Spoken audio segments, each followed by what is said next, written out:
नमस्कार, आप देख रहे हैं पंजाब केसरी। मैं आपके साथ हूं ज्योति शर्मा। प्रधानमंत्री नरेंद्र मोदी ने मन की बात कार्यक्रम के 108वें एपिसोड को संबोधित किया। इसमें पीएम मोदी ने खास तौर पर फिटनेस पर चर्चा की।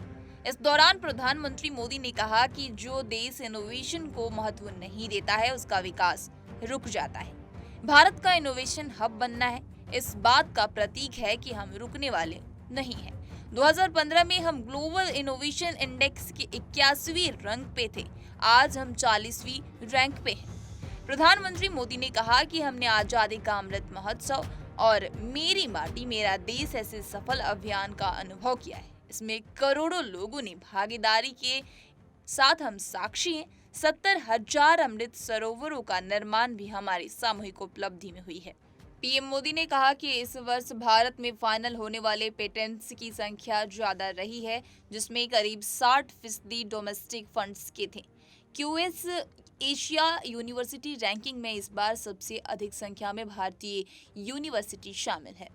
वहीं अगर इन उपलब्धियों की लिस्ट में बनाना शुरू करूं तो कभी भी पूरा नहीं होगा। ये तो सिर्फ झलक है। भारत का सामर्थ्य कितना प्रभावी है, हमें देश की इस सफलता से, देश के लोगों की इन उपलब्धियों से प्रेरणा लेनी है, गर्व करना है, नए संकल्प लेने हैं।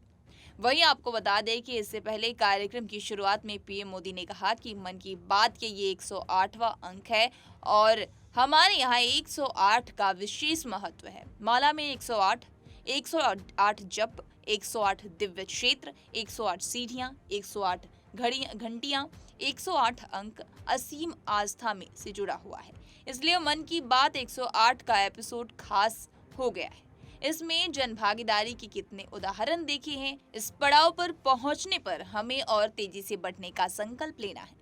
कल का सूर्योदय 2024 का प्रथम सूर्योदय होगा।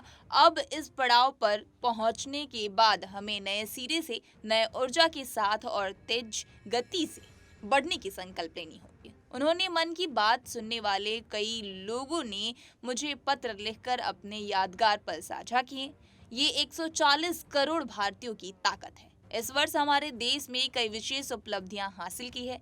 इसी साल नारी शक्ति वंदन अधिनियम पास हुआ है, जिसकी प्रतीक्षा सालों से थी। बहुत सारे लोगों ने पत्र लिखकर भारत के 5वीं सबसे बड़ी अर्थव्यवस्था बनने पर खुशी जाहिर की है। अनेक लोगों ने मुझे G20 समिट की सफलता दिलाई। आज भारत का कोना कोना आत्मविश्वास से भरा हुआ है। विकसित भारत की भावना से, आत्मनिर्भरता की भावना से ओतप्रोत है। 2024 में भी इसी भावना और मोमेंट्स को बनाए रखना है। दिवाली पर रिकॉर्ड कारोबार ने ये साबित किया कि भारतीय वोकल फॉर लोकल के मंत्र को महत्व दे रहा है। आज भी कई लोग मुझे चंद्रयान 3 की सफलता को लेकर संदेश भेजते रहे हैं। उन्होंने कहा कि जब नाटू नाटू को ऑस्कर मिला था तो पूरा देश खुशी से झूम उठा। द एलिफेंट विस्पेपर्स को सम्मान की बात जब सुनी तो कौन खुश नहीं हुआ। इस साल स्पोर्ट्स में भी हमारे एथलीटों ने जबरदस्त प्रदर्शन किया। एशिया गेम्स में भी खिलाड़ियों ने 107 और एशिया पैरा गेम्स में 111 मेडल जीते। क्रिकेट वर्ल्ड कप में भारतीय खिलाड़ियों ने अपने प्रदर्शन से सबका दिल जीत लिया।